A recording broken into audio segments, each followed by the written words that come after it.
దేవుని స్తుతించుడి ఎల్లప్పుడు దేవుని స్తుతించుడి ఆ దేవుని స్తుతించుడి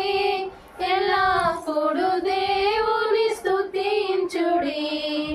ఆయన బలమును ప్రసిద్ధి చేయ ఆయన బలమును ప్రసిద్ధి చేయ ఆకాశ విశలమందు ఆకాశ విశల